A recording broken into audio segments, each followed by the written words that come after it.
Assalamualaikum warahmatullahi wabarakatuh. Waalaikumsalam warahmatullahi wabarakatuh. Apa kabar hari ini ibu-ibu? Alhamdulillah baik. Ya, alhamdulillah. Terima kasih saya ucapkan pertama-tama atas kehadiran dari ibu-ibu sekalian. Sebelum kita masuk materi, mungkin saya akan memperkenalkan diri terlebih dahulu. Walaupun sebagian besar ibu-ibu kader sudah tahu dan sudah mengenal saya karena sudah pernah turun sama-sama di beberapa kegiatan puskesmas. Perkenalkan, nama saya Dewi Rahmatia Haju. Saya biasa dipanggil Tia. Di puskesmas saya bertugas sebagai petugas program penyakit tidak menular. Nah, sebelum kita memasuki pada materi kita pada hari ini, saya ada liel-liel sedikit untuk ibu-ibu. Nanti ketika saya bilang semangat pagi, ibu-ibu harus menjawab pagi, pagi, pagi, semangat. Nah, sebelum kita memasuki pada materi inti kita, saya akan bertanya pada ibu-ibu siapa yang bisa menjelaskan atau menyebutkan hal apa saja yang akan kita siapkan terlebih dahulu sebelum kita melakukan pengisian formulir. Pulpen, pensil. Nah, bagus sekali ibu-ibu, terima kasih. Yang harus kita siapkan terlebih dahulu yaitu alat tulis menulis seperti pulpen atau pensil, tapi alangkah baiknya kita menggunakan pulpen supaya tidak mudah terhapus. Baik ibu-ibu semua, apakah sudah memegang kertas formulir yang sudah saya bagikan? Ya, sudah. Nah, sebelum itu kita terlebih dahulu meminta kepada klien atau kepada pasien kita mengenai kartu identitas mereka untuk menunjang data yang akan kita isi pada lembar formulir. Kita isi terlebih dahulu pada bagian formulir. Saya juga akan menampilkan di bagian LCD. Kita akan lihat bersama-sama. Untuk pengisian kabupaten, kecamatan, dan desa itu di bagian pojok kiri atas, itu kita isi berdasarkan alamat sesuai KTP dari klien. Kemudian untuk tanggal dan lokasi, tanggalnya kita tulis sesuai tanggal screening, lokasinya juga kita tulis berdasarkan tempat di mana kita melakukan screening. Setelah itu kita masuk di mengisi NIK. NIK adalah nomor induk kependudukan yang terdapat pada KTP. Nah, setelah itu untuk bagian pengisian pada gangguan indera fungsional, ada pada bagian ini ibu-ibu bisa lihat bagian yang ada mata kanan dan mata kiri. Nanti akan ibu-ibu tidak usah mengisi pada bagian itu karena bagian itu akan diisi oleh petugas kesehatan yang lainnya. Ibu-ibu hanya akan mengisi di bagian yang akan saya sebutkan nanti. Setelah itu untuk pengisian berat badan, tinggi badan, lingkar perut, tekanan darah, dan pemeriksaan gula darah itu diisi saja berdasarkan kolom yang sudah disediakan. Nanti ibu-ibu juga akan diberikan materi tentang bagaimana cara untuk melakukan pengukuran tinggi badan, melakukan pengukuran berat badan, dan lain sebagainya. Nah, saya hanya akan menjelaskan tentang cara pengisiannya pada lembar formulir ini. Nanti setelah ibu sudah mendapatkan hasil dari berat badan dan lain-lain, ibu tinggal masukkan saja ke bagian kolom yang sudah disediakan. Kemudian setelah itu untuk pembacaan carta itu nantinya akan dilakukan oleh bagian dokter, dan hasil SEO analyzer pun nantinya akan dilakukan oleh petugas medis lainnya. Kemudian untuk sadanis, pemeriksaan IVA positif, pemeriksaan IVA dan diagnosa juga akan dilakukan oleh dokter dan petugas nakes lainnya.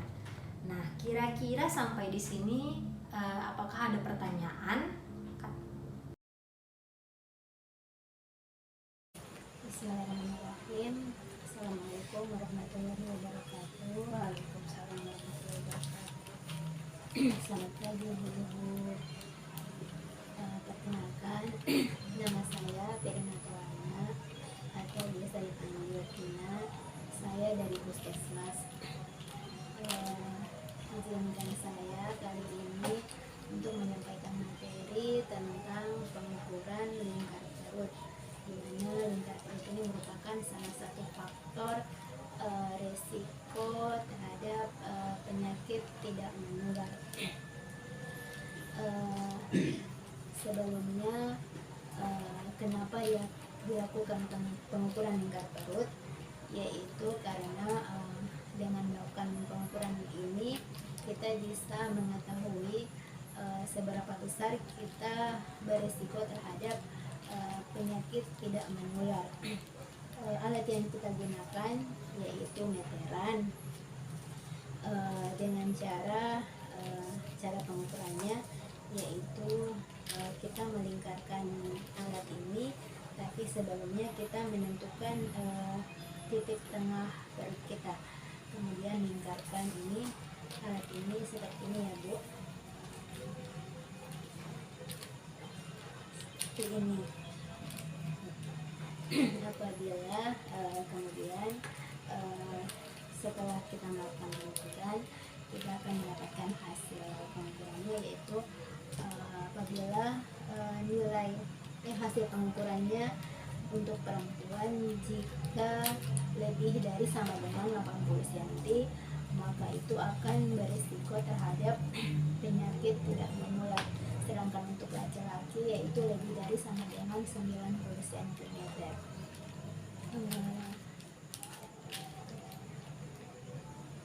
Terima kasih. Demikian materi saya. Apabila ada yang belum dipahami, silakan ditanyakan. Jika tidak, maka saya akan akhiri materi saya kali ini. Mengerti. Terima kasih atas waktu dan kesempatannya. Demikianlah materi saya kali ini. Lebih dan kurangnya mohon dimaafkan. Sekian. Assalamualaikum warahmatullahi wabarakatuh. Waalaikumsalam warahmatullahi wabarakatuh. Oke, assalamualaikum warahmatullahi wabarakatuh. Waalaikumsalam warahmatullahi wabarakatuh.